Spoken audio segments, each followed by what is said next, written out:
Conspiracy to defraud is the perfect charge against the grifter Trump. The most sensational recommendation that came Monday from the January 6 committee is that Donald Trump be prosecuted for inciting insurrection. But the most perfect, in terms of what we have seen with our own eyes, is that Trump face justice for conspiring to defraud the United States. The fraud allegation relates mostly to a deceitful attempt to field slates of fake electors to reverse the result of the 2020 election. More broadly, however, what has Trump's entire political career been but a great big fraud? Start at the beginning. Before 2009, Trump was a Democrat who generally supported the party's positions on issues such as abortion. It was only in 2012, just a decade ago, that he began seriously seeking to amass power within the Republican Party, and changing, or pretending to change, his views on social issues accordingly. He needed to win support from evangelicals, an important GOP constituency, so when he campaigned for the presidency in 2015, he called the Bible his favorite book but was unable to cite any verses. In 2016, he visited Liberty University, a conservative school founded by Jerry Falwell, and did quote a verse from 2 Corinthians about liberty but absurdly referred to the book as 2 Corinthians. When he launched his 2016 presidential bid, he claimed that since he was so wealthy, he would self-finance his campaign, and thus not be beholden to special interests. He did spend some of his own money, but only about a fifth of the total expenditures he reported to the Federal Election Commission came from his own pocket.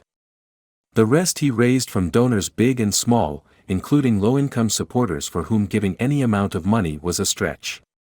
While president, he operated a gaudy hotel in Washington on Pennsylvania Avenue, just blocks from the White House. Foreign governments seeking favor and influence spent more than $750,000 at that hotel during Trump's term in office. And the Secret Service spent more than $1.4 million staying at Trump properties over 4 years, facing nightly rates as high as $1,185 per room. The money grift continues. This year, Trump formed a Save America Political Action Committee that raised an estimated $100 million, mostly by constantly dunning small-dollar donors. Trump gave the impression that the money would be used to help Republicans in the November midterm elections, but even his hand-picked candidates received no more than a trickle of cash. In Georgia, defeated GOP Senate nominee Herschel Walker's campaign accused Trump of deceptive fundraising. Just last week, Trump ballyhooed a major announcement that turned out to be the sale of kitschy digital trading cards of him photoshopped as an astronaut, an Old West sheriff, a superhero, and other macho personas. The video of Trump announcing this NFT collection would have made the cheesiest late-night infomercial pitchman blush. And the $99 that each gullible purchaser sent in went not to any political cause but to Trump himself. Even Trump's longtime ally, Stephen K. Bannon, watched Trump spiel and moaned, "Make it stop." Trump convinced many of his followers that he was a genius businessman, which meant lumping his multiple bankruptcies, which are amply documented, into the category of fake news. He presented himself, perhaps most of all, as a master builder, pointing to the many properties around the world emblazoned with his name. But when he was in office, his administration promised infrastructure week so many times, without delivering any plan, that it became a running joke.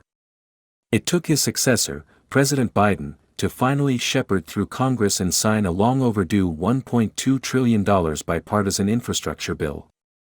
Trump billed himself as a master negotiator but gave status and legitimacy to North Korean dictator Kim Jong-un and got absolutely nothing in return. He boasted of his geopolitical brilliance but could not be bothered to read briefing papers from the intelligence community and the State Department. He bragged of his intuitive, even genetic grasp of medical science but suggested ingesting bleach as a remedy for COVID-19. The allegation of insurrection, which, like the other referrals issued by the committee, carries no official weight with the Justice Department, which will make its own decision on whether to charge Trump with anything, is jaw-dropping simply because it is shocking to hear of a former president being so accused. The allegation of obstructing an official proceeding is hardly a surprise, given the riot to prevent congressional certification of the election. And the allegation of making false statements seems open and shut, equivalent in Trump's case to a charge of drawing breath. But nothing could be more righteous than charging him with fraud. Trump always was, in essence, a grifter, and always will be.